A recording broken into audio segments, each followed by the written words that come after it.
Shalom dan salam damai Kristus untuk kita semua. Bertemu lagi dengan Ibu dalam pelajaran pendidikan agama Katolik dan Budi Pekerti di kelas 10.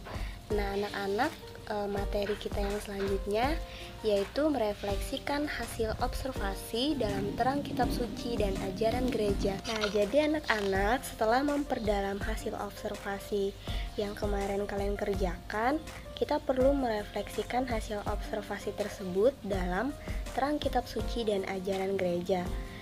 Maka dari itu, ada beberapa catatan kateketis yang dapat kita lihat dalam pembelajaran kali ini ya.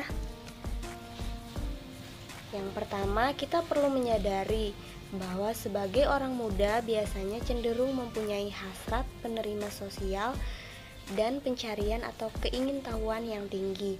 Ada keinginan sebagai orang muda untuk menyesuaikan pola perilaku sosial sesuai dengan tuntutan sosial.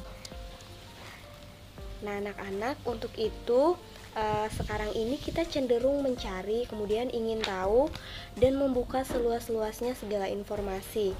Kemudian kita juga sering kali keinginan kita sebagai orang muda itu membawa kita membuka segalanya, hingga kita terjatuh dengan sikap yang permisif, artinya tanpa memilah yang baik dan lebih berguna untuk kita. Alangkah baiknya jika kita lebih dapat mengendalikan diri seperti yang dikatakan dalam dokumen berikut ini ya. Dekrit tentang upaya-upaya komunikasi sosial intermirifika pada artikel 9 dan 10 memuat pesan bahwa kita sebagai penerima, pembaca, pemirsa, dan pendengar yang atas pilihan bebas pribadi kita perlu menampung segala informasi yang disiarkan oleh media itu kepada nilai-nilai keutamaan, ilmu pengetahuan, dan pengetahuan. Sebaiknya kita menghindari apa saja yang bagi kita sendiri menyebabkan atau memungkinkan timbulnya kerugian rohani atau yang dapat membahayakan sesama dengan nilai-nilai yang bersifat buruk atau merendahkan moral. Nah, anak-anak, untuk itu kita harus senantiasa melawan dampak-dampak yang merugikan tersebut ya, dan dengan sepenuhnya mencari pengaruh-pengaruh yang lebih baik. Kemudian kita perlu dan berusaha mengarahkan dan membina suara hati kita. Kita secara pribadi senantiasa harus menyaring segala informasi yang kita dapat dari media itu sebaik mungkin ya. Kita harus senantiasa berusaha mempergunakan media komunikasi sosial dengan mengendalikan diri.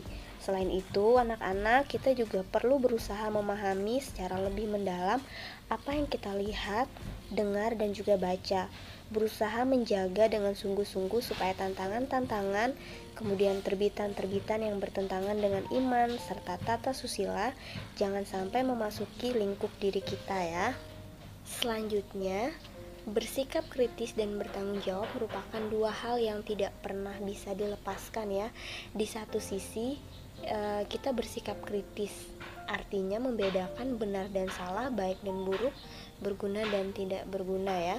Namun di sisi lain yang kita pilih dapat kita pertanggungjawabkan secara benar, baik pemikiran maupun sikap konkret kita, bukan asal berpendapat, bicara, atau bersikap ya.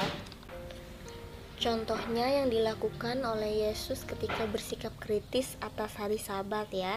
Kita tahu bahwa pada zaman Yesus belum banyak jenis media, apalagi telekomunikasi seperti akhir-akhir ini ya. Nah, jenis media yang ada mungkin hanya buku atau kitab. Dan salah satu kitab yang sangat penting dalam masyarakat Yahudi waktu itu adalah kitab Taurat. Nah, anak-anak, kitab Taurat adalah kitab yang mengatur peri kehidupan beragama bagi orang Yahudi. Pada awalnya, hukum Taurat khususnya tentang hari Sabat dibuat demi keselamatan umat, tetapi kemudian ditambah-tambah dan dimanipulasi oleh para agamawan demi kepentingan dirinya sendiri menjadi beban bagi umat ya. Yesus menyikapi hukum Taurat dengan sangat kritis, khususnya mengenai hari Sabat yang rupanya juga sudah dimanipulasi itu. Peraturan seperti itu sangat ditolak oleh Yesus ya. Selanjutnya, sikap kritis Yesus mencerminkan sikap kritis yang bertanggung jawab ya. Dari sikap Yesus itu kita diajak untuk tidak hanya sekedar bersikap kritis, tetapi juga harus mempunyai dasar dan pertimbangan yang sesuai dengan nilai-nilai moral dan kebaikan yang universal. Nah, anak-anak, keselamatan manusia menjadi pilihan dan sikap dasar Yesus. Dalam kisah itu terlihat jelas bahwa orang-orang Farisi dan ahli-ahli Taurat tidak mengerti betapa dalamnya kasih Allah dan tidak cukup mengerti juga tentang kasih terhadap sesama manusia yang harus sejajar dengan kasih akan Allah itu sendiri. Selanjutnya, sikap keteladanan Yesus itu mengajarkan bahwa norma hukum merupakan salah satu sarana media yang dapat membantu kita mencapai kesejahteraan dan keselamatan hidup. Tetapi keselamatan itu tidak dijamin secara mutlak oleh kebenaran hukum. Nilai kebaikan moral yang berdasarkan pada prinsip cinta kasih akan menentukan kualitas hidup seseorang. Oleh karena itu, kita perlu bersikap kritis terhadap penggunaan dan pemanfaatan sarana hidup seperti norma, aturan, alat-alat teknologi, media, dan sebagainya. Semua itu menjadi sarana yang mengantar manusia mencapai kedalaman dan kesejatian di dalam hidupnya. Maka anak-anak, segala bentuk media yang diciptakan manusia harus diabdikan bagi kebaikan hidup manusia demi terjaganya keluhuran martabat manusia. Baik anak-anak, demikianlah materi yang dapat Ibu sampaikan dalam pertemuan kali ini. Semoga apa yang Ibu sampaikan dapat bermanfaat bagi kalian semua. Sampai bertemu di pelajaran yang selanjutnya. Tetap semangat dan jangan lupa jaga kesehatan. Thank you and God bless us.